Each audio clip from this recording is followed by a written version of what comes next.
Hi, welcome to this episode. We're here with Mike. Thank you for joining us, Mike. Introduce yourself. Tell us a little bit about you. Well, my name is Michael Paladine. I am Brooklyn born and raised. I've lived here as long as I'm alive. I have a background in accounting. That's where I got my college degree. And along the way, I got a hankering, so to speak, to go into the entertainment side of things. I started off with voiceover in early 2007. Did some projects, got involved with a couple commercials here and there. And in 2017, I started to get into on-camera work, and I've done background, some supporting roles in other films, some excuse me, some student films and everything. And recently, I had gotten into a project where I sat down and got together with a couple of gentlemen that I knew from the business, from the voiceover side that also do on-camera work, and we put together a project that recently had was shown in the recent festival. So I've been, and this is the one thing that I'm looking forward to do after the 9 to 5 is over. I'm still a full time employee, so this is something obviously that I'm looking forward to do afterwards.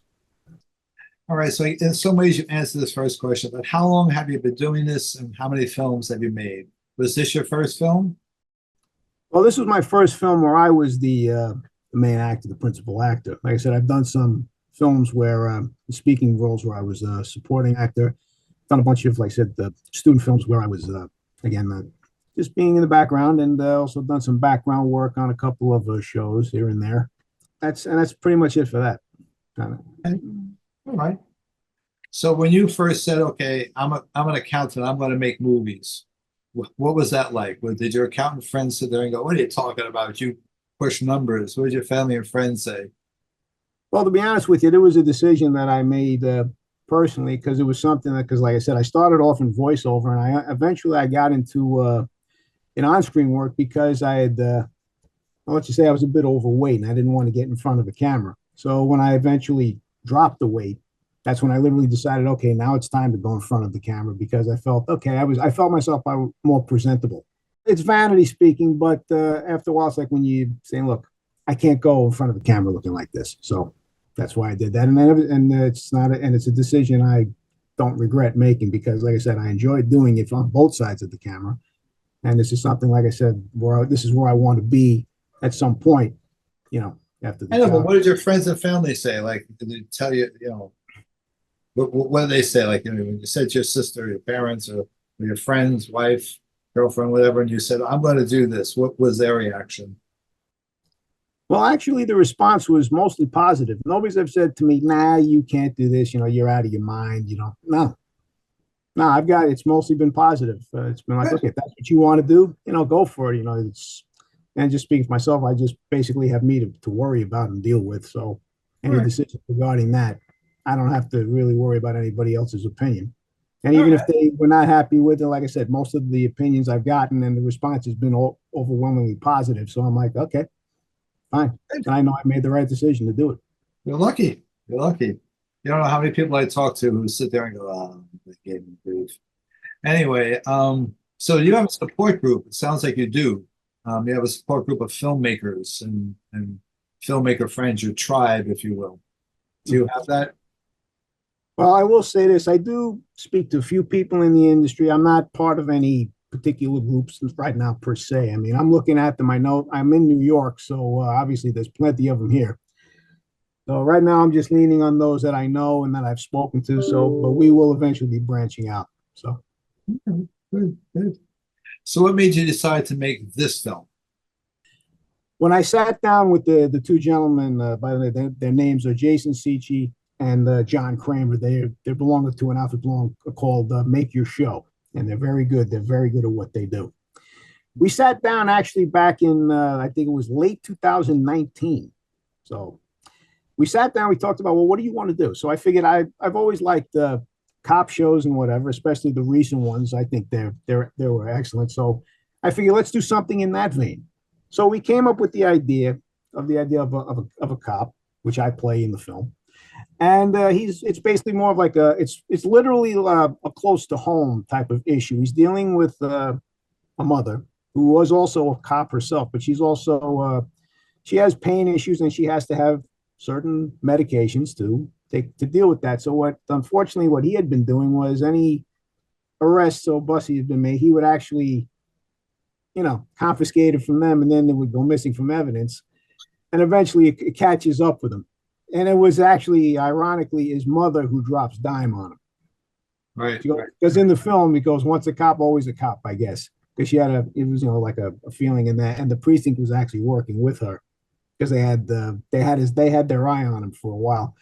So it's kind of like a little twist at the end, but I thought it was a nice little script. And like I said, I was going for a short film for the time being because I was also looking at costs and everything, which is one thing one should look at when going into any type of project. Now, like I said, I got an accounting background, so that was one of the first things I thought about. What's it going to run? So, and this is what it costs, and I said, okay, I can handle it. So we went from there. And like I said, this started back in 2019. We had rehearsals beginning of February of 20. And we were just about to, we had everybody settled and ready to go. And we were about to start rehearsals, and we all know what happened after that. Yeah, we do. We totally do. It was finally in October of 22 when we finally were able to get together. Everybody was available, so we took a weekend and just got it done. So, just did not, something sits on a shelf for a couple of years and it literally starts collecting dust in a way. It's like, oh my God, it's like, is this ever going to end? So yeah. All right. So the next question, I'm going to put two together. What was the hardest part of making the film, and what was the most fun part of making this film? I think I'm going to just quickly double back. I think the hardest part was just waiting to make it. Like I said, it was nearly 2.5 years before we can finally say, okay, we're ready to go. So that was the worst. Because like I said, we were about to get started. We were ready to get things rolling, and then everything stopped. And then it's like, okay, when are they going to allow and everything? And then finally when it cleared, we just got it done. So again, that was the hardest part. The fun part was just being again, talking with the crew, like in the Zoom meetings that we were able to get together, and then finally getting on the set and then actually making it happen. Because I think, to me, this is such a dynamic process. I mean, like I said, on the other projects I've been a part of, I've been allowed. I've asked them, do you mind if I hang around and watch? When they go, sure, it's just whatever. So I'm just standing around watching the next scenes get done, and I'm just taking it all in because it's like, this is great. I mean, obviously, this is the making of the sausage, so to speak, that nobody sees unless they throw in like outtakes at the end of a film. Right. But when you get to see it, you're for yourself, and you're going, this is amazing. You're creating something. And again, what you see at the end, that's what everybody else sees. But it's just it's just a great time. Just a phenomenal time. I will say this, maybe this is a little strange to some people, but it's better than a job.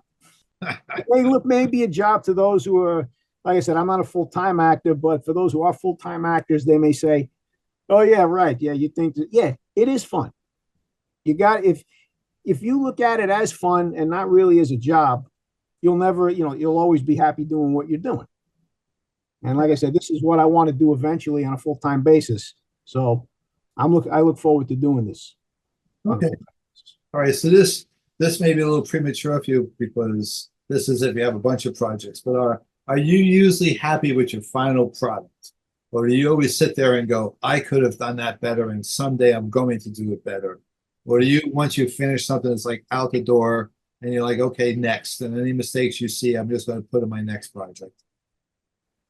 Well, with this particular project, again, this is the first one that was basically where I was the main subject. And overall, at the end, when everything was said and done with the final product, I was very happy with it. Not just because like, okay, I just want to get this done. No. Yeah, we waited, like I said, 2.5 years, but still. The product, like I said, I've seen like, okay, this is what it looks like at every particular stage. And then finally, like with the music and all the other effects and everything, I was very happy with what I was presented with. So, and yeah, I also do think there were some things that I might have done a little better. But again, the overall, I felt, in between the takes and everything, it's like, okay, you listen to the director, and then even you could pick up yourself like you should, maybe you could, you could have done that a little better. Because even if you're not a veteran, so I don't really consider myself a veteran. Like I said, I've done other projects, but I wasn't really like in the catbird seat, so to speak.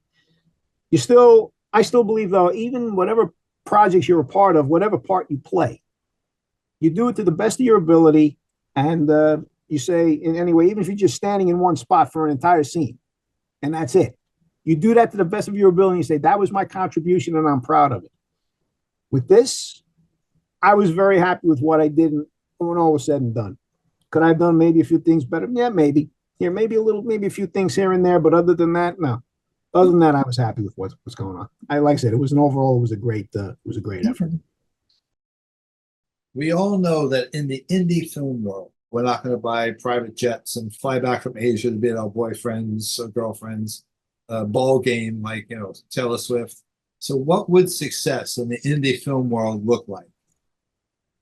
Well, I think that right now, just like I said, this is not the first festival I've ever been to. Just to throw that out there. So I've seen what other people have done and other filmmakers have made. To me, though, I just want to get the film or films that I make in front of other people as many as possible, because I think that's how the more eyes that see what you're doing, the more attention you're going to get, and who knows where that can lead to. Now, like you said, not everybody's going to end up, like I said, with the big jets and everything like that. But I do believe that it leads to collaboration. It could lead to other opportunities as well. Because, like I said, I've gotten a taste on producing a film as well as acting in one. And you see a lot of actors. Some of them, you see them a lot in front of the camera, then they disappear. They either go into producing or directing or whatnot. So for myself, I actually see myself that kind of a path at some point. Right now, I do like being in front of the camera. I do, if I can, take a part in producing a film, because I'm also looking down the road maybe to future awards, yes, that are not just financial, but also professional and emotional as well. As far as to say, yes, I've achieved something and I'm happy with what I've done. Okay, so the next question is, somebody comes along and goes, "Hi, I'm Mike. I'm going to be a filmmaker just like you." Would you say, go get your accounting degree, or yeah, go for it? How would that go? Well, I would advise anybody in that case, know what type of a story that you want to tell. Don't just walk and say, yeah, I'm going to make a film or whatever. Okay, what do you want to do? I have no idea. Wrong answer. Know what you want to tell and be very strong and feel very strongly about the story that you're going to tell. Sometimes if it's a story that might ruffle a little feathers, fine, go with it. Some people might say, yeah, I see what you're talking about. Even if some people may say, nah, I can't go with you on that. That's fine. Every film and any show that's made, people are going to be happy about them, and then they'll say, nah, I can't go with you. Okay, that's fine. That's great.